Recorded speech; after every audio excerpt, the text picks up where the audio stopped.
I think it helps. I think just grinding it out, working, and like showing initiative, and like showing that you're willing to play those crappy Wednesday shows at Arlene's Grocery after a funk band and before a comedian. It shows that you got a little bit of moxie and that you're willing to work for it, and that you deserve to open up for, a more relevant band.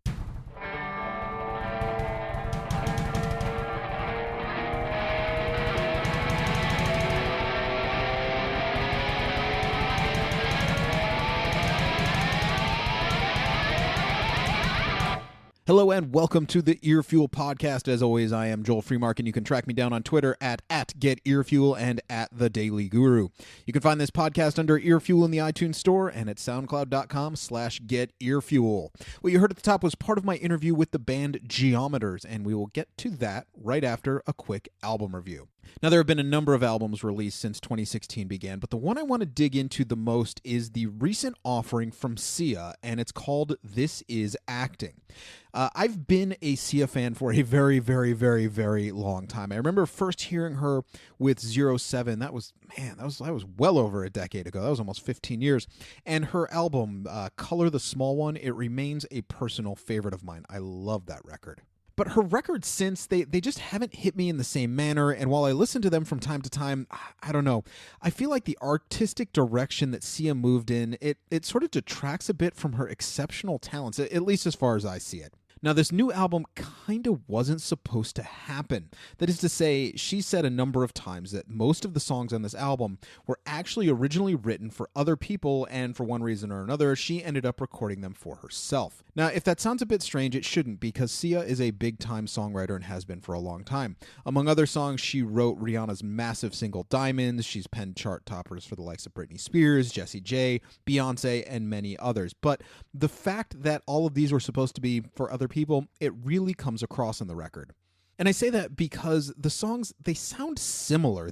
You can't get away from it, and they probably would have sounded more distinctive with different featured vocalists. But let's hold off on digging deeper into that for a second. The lead track, Bird Set Free, was apparently offered and rejected by Rihanna, and then it was recorded by Adele for her most recent album, but it was cut before the release for whatever reason. When you hear that song, it makes perfect sense that Adele gave it a shot. It is right in her wheelhouse, but the Sia version is definitely solid. But like I said, I kept coming back to the feeling that all of these songs basically offered the same thing, a fun club track that followed a very similar formula. If you listen to the way that the music progresses, as well as her vocals, they're frustratingly similar, but at the same time, part of the success of pop music is the fact that they follow a similar pattern, and Sia just kind of beats that point to death on this record. Her voice is, as always, fantastic, and a lot of this music is cool, but you're just kind of hearing the same thing over and over again, and it gets old pretty quick. That's not to say, though, that there isn't anything worth checking out on this album, but it's the sort of record that's unlikely to get many replays. Now, I've heard a lot of people saying that part of the fun of this album is trying to figure out who these songs were originally intended for. So I guess if you're looking for a gimmicky album with no real answers, I don't know, that's a thing. In the end, just go grab pretty much any other album from Sia's catalog and enjoy that. This one, sadly, just didn't do it for me. Moving on, a few weeks ago, I was passed a single from a Brooklyn band I hadn't heard of before, and I instantly dug their sound. That sound is definitely rooted in the post-punk, perfectly aggressive style, but it was their attention to melody and musical progressions that really hooked me. They just dropped their self-titled EP, and they have a full-length coming out later this year, and I sat down to speak with them about their sound, their style, and all sorts of things, so sit back and get to know the band Geometers. I don't know. You need a high-gain head. Yeah. I'll let that one go. I'm just going to let it go. So, the band name. Yeah. Where did that come from? So Geometers actually came from a science fiction novel.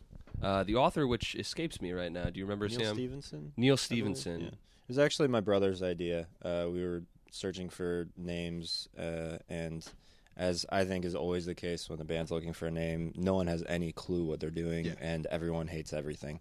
So we asked a few close friends for help, and my brother suggested that, and he gave it to us for free. It was really zero commission. And you just dug it. Yeah. Yeah, I mean, we hated it the least, at very least. Yeah, it was short. There's a few funny things that also play into it, right? Like the Bandcamp URL wasn't taken. the Facebook URL wasn't taken. Sure. But important things, right? So, I mean, we didn't have to be Geometers New York or Geometers the band. We could just be Geometers in all these places. So, that that's great for, presence and web and all that stuff. But, yeah, I mean, it was the one that it stuck. It sounded good. It's also just the name itself, we think, lends itself to good design for shirts, artwork, stuff like that, and just pretty cool. It's just a cool name. Another cool thing about the name is we're all like pretty technical people in one way or another. Sam and I were both electrical engineering majors. I'm a software engineer by trade. Kyle is very technical in a lot of ways, and it just, I don't know, it sums us up pretty well. And so when you guys were discussing, you mentioned that you wanted to make sure that it was kind of available, if you will, on social media. How important is that in 2016? Unfortunately or fortunately, it is very important, right? I mean, so we've been talking about this a lot because we were talking about the whole almost pay-to-play concept with Facebook and sponsored posts and boosting ads and stuff like that. And, it's weird because you're throwing money into a place that, in theory will get your post or your, release or a show or something out to more people than it would organically. And ideally you get people engaged in the content of the post itself, whether you're pushing a t-shirt or a release or a show that's coming up, or just your page in general with more likes, right? And fucking Facebook likes. And, I think it's no surprise to anyone now, playing places, whether it's, Fest or, South by, even though South by is, sort of whatever these days. Sure. A lot of bookers, or even here locally, like Northside or CMJ, if someone goes to your page and you're, you don't have, depending on the festival, 500, 1,000, 1,500 likes or something, it's an instant metric, whether it's a realistic metric or it actually conveys the band, but it's a metric that people can use to say, or think they can use to say, will this band pull people? Will this band make it worth my while to put them on a bill and bring people in to ultimately pay money? But, it's interesting to think about, as David had mentioned the other day, it's sort of like we consider ourselves a DIY band through and through. Everything we've done has been out of pocket on our own volition to go seek out someone to record our record, book shows, book tours, do promotion, all that stuff. And David mentioned how, back in the 90s and even up through the early aughts, you didn't pay Facebook to get your ad out there, to get your band out there. You paid Kinko's to make copies of flyers, and then you paid, local zines, or not local zines, but like bigger, like, you could pay AP to get an ad in the back. So there were people you were still giving money to get your band out there. So in that way, I think it's... I totally strayed away from your question. It's okay. You can finish your thought. It's a relevant thought. So in that, I don't know if I'm justifying or trying to keep myself to be able to sleep at night by saying, oh, it's okay to pay Facebook money to get more likes on our page or whatever. But I think there are a lot of parallels in it's just a new way that a new tool for bands to use to get themselves noticed. Well, I mean, that's where people are. Your audience is going to use Facebook. Your audience is going to use Twitter, where, again, 15, 20 years ago, they were reading AP. They were reading, Metal Injection, Kerrang, stuff like that. Krang and Cream. Yeah. Punk Planet, R.I.P. There you go. Yeah. There you go.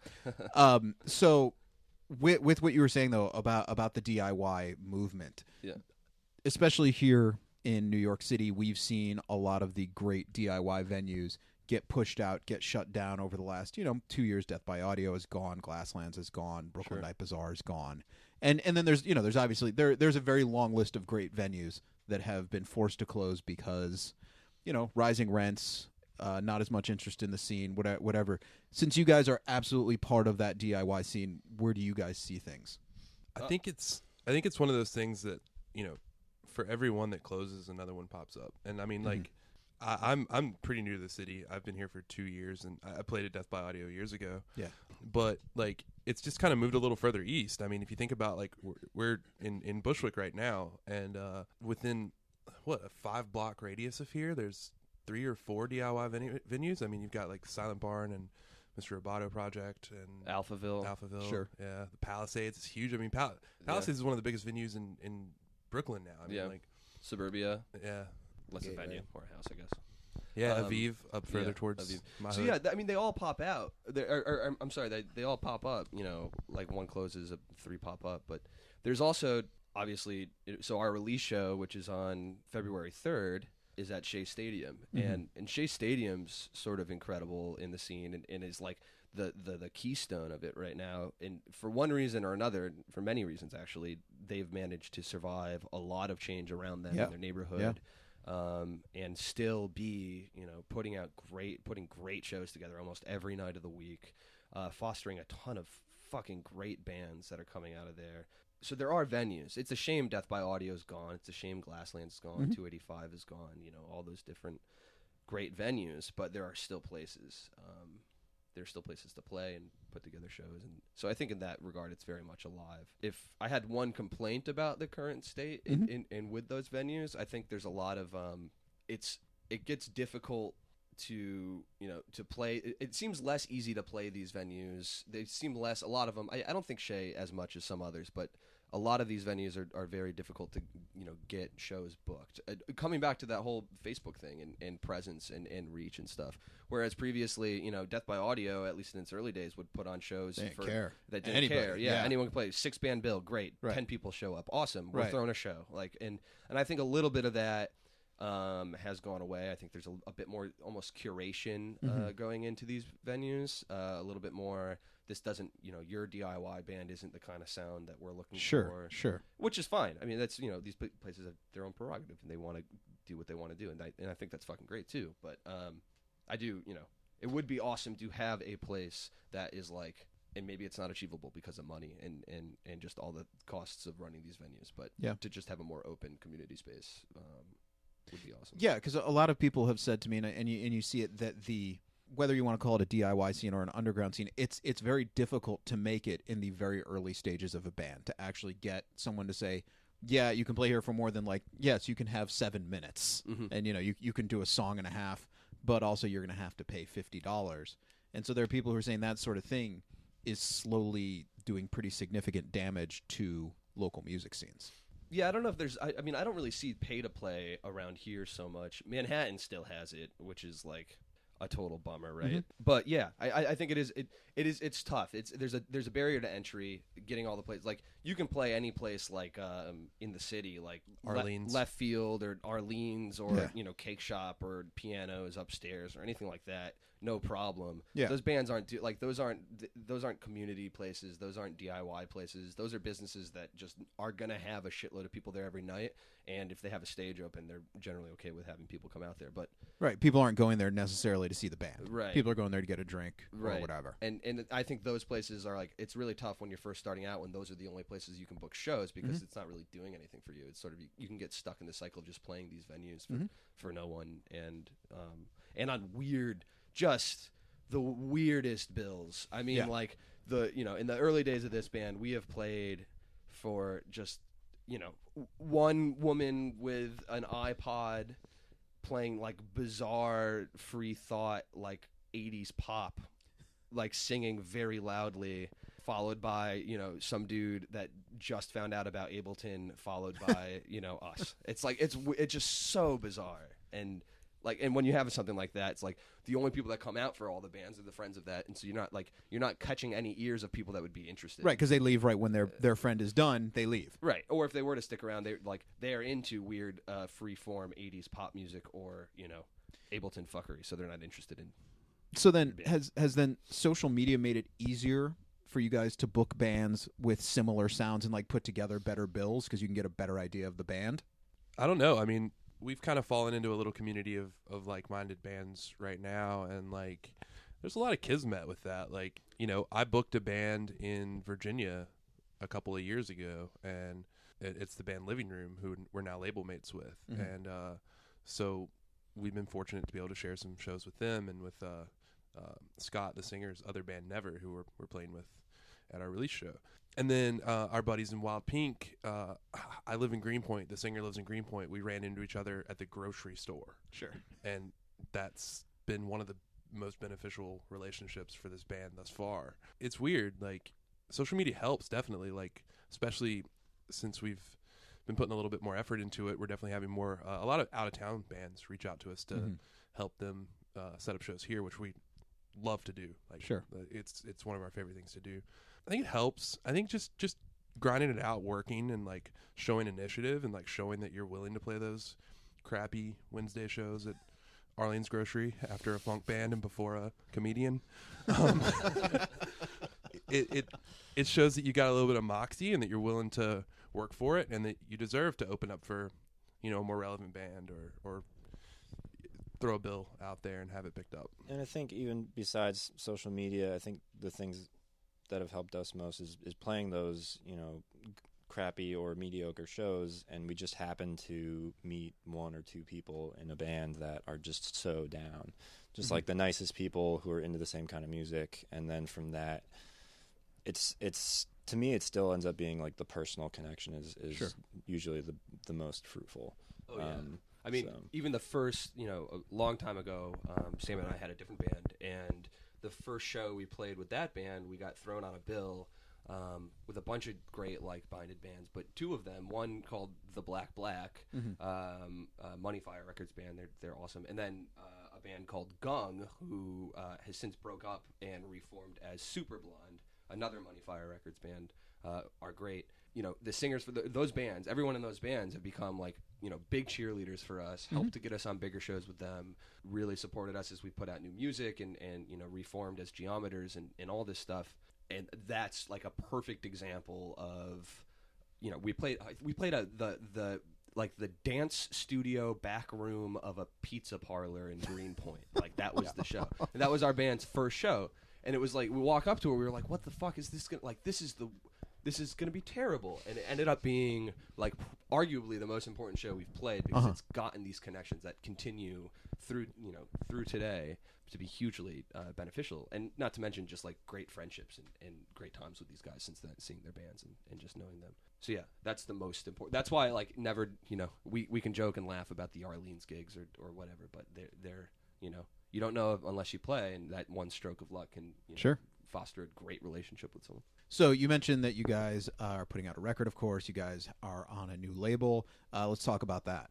Cool. So, we're putting out an EP on February 5th. The release show is at Shea Stadium, like we were mentioning, on February 3rd.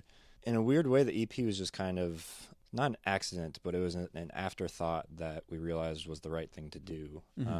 We basically, back in last fall, we decided we wanted to go record with Jay Robbins down in Baltimore. Sure. And so we prepped all our songs and got them really ready, and we went down there and recorded.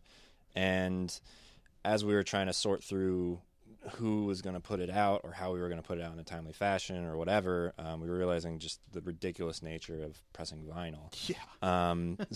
And when we linked up with Jetsam Flotsam Records, he was like, yeah, it might take, 8 months or a year, however long to put out the record.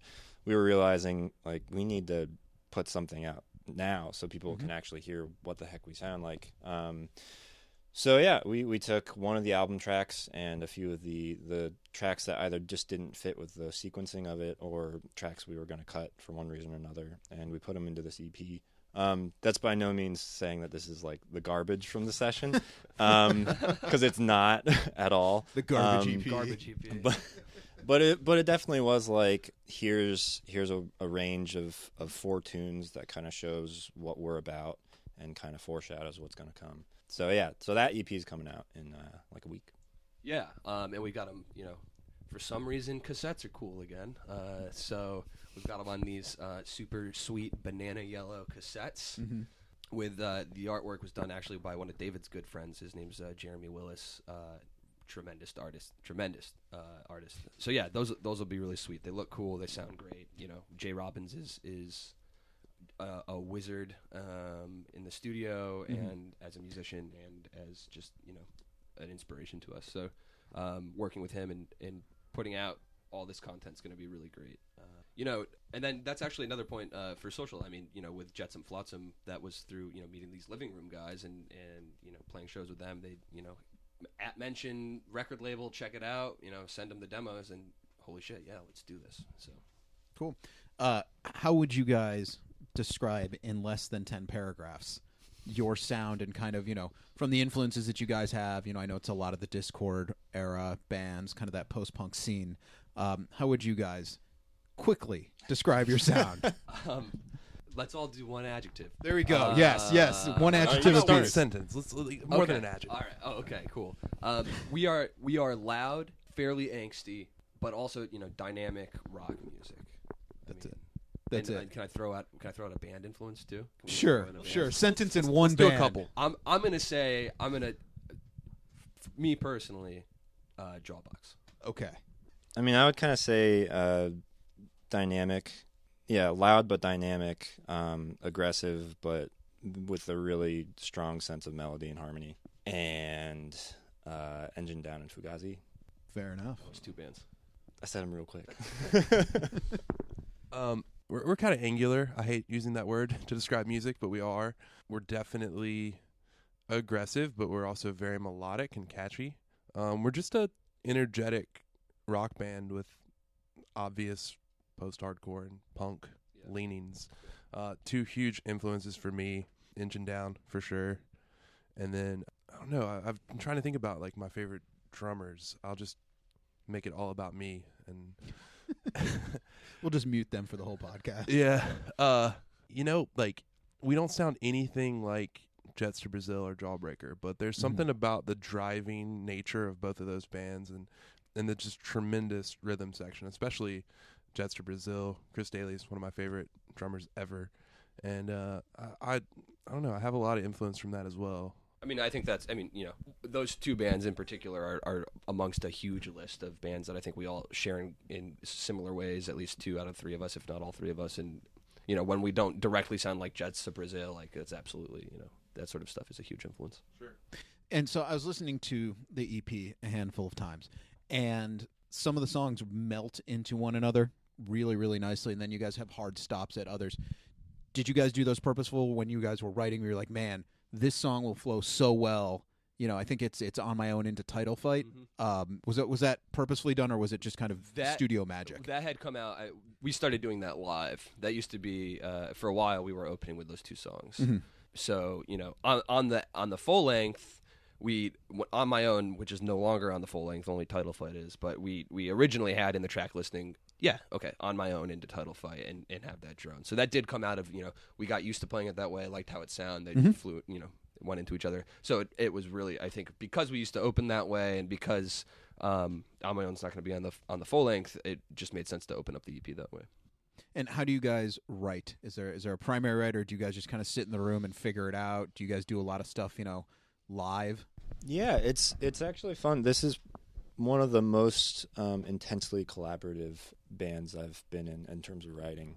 I play bass and baritone guitar in the band, but I was originally, really until I started playing with Kyle, was mostly a guitarist and primary songwriter in whatever bands I was playing in. Kyle was the same way, and then David also plays guitar and writes tunes. So we all come to the table with different perspectives and different ideas constantly. And when we get into a room, usually, every once in a while, me or Kyle will bring like a fully formed idea that will then get completely deconstructed and put back together. Yeah. Sure. But usually it's like someone just plays like a guitar lick or a drum part or a bass line. Yeah. Well, And On My then- Own's a perfect example of that. When I showed up for band practice one day, I heard Sam through the I think he was just like checking his tone. So he was that intro to On My Own, dun dun dun dun Yeah. dun dun, and I think he was just checking his tone, and I heard that, and I was like, and then I heard something noodly on top of it, and I was like, oh wait, play that, and he's like, this, like I think you're like that's a stupid bass line, but it ends up being like the entire driving pulsing the foundation of that song. So that's a really good example of just like hearing a riff and everyone just sort of latches onto it. And I think it's the ability to kind of just sort of wax poetic on an idea musically and it turned into something that brought us together. Like my first time here, I didn't have a place to play drums. So it wasn't like I was able to take the recordings for playing with them for the first time that they already had and learn them well and flesh them out and like come in and impress them. And like I was really fumbling through everything and not doing a very good job. And I think it was at the point where I was like, you guys want to go get some beers and just jam? And we played with Title Fight, which was actually like a not quite, I think they had been playing it live, but I play it a lot different than they had. And it was just playing together and tooling around that kind of made us click as musicians. My thanks again to the guys from Geometers for making time for me. You can follow them on Twitter at Geometers, that's Geometers, and check out their music at geometers.bandcamp.com. Before we wrap things up, I do, of course, have your Earfuel homework assignment. For those of you new to the podcast, each episode I give you an album you should listen to from beginning to end without interruption or distraction. It stems from my belief that music has become a background thing for most people as you're listening at work, you're at the gym, you're in the car, whatever. And this is about consciously listening to music simply for the sake of music. What a weird concept, right? Since they were definitely on my mind while I was interviewing Geometers, the assignment for this episode is Dinosaur Jr.'s 1988 album, Bug. Now, whenever you think of Dinosaur Jr., volume definitely comes to mind, as Jay Mascis is a man who loves to bring multiple full stacks to gigs to see just how loud he can get. Side note, I actually got to experience him blowing out the power in a club in Ohio many years ago because he had so many amps. It was hilarious, it was awesome, and that is what you get with Jay Mascis. Anyway, this album in so many different ways represents the band at their first sonic peak. They've had a few in my opinion, as they blend tons of overdrive and volume with some of the catchiest melodies you'll ever hear.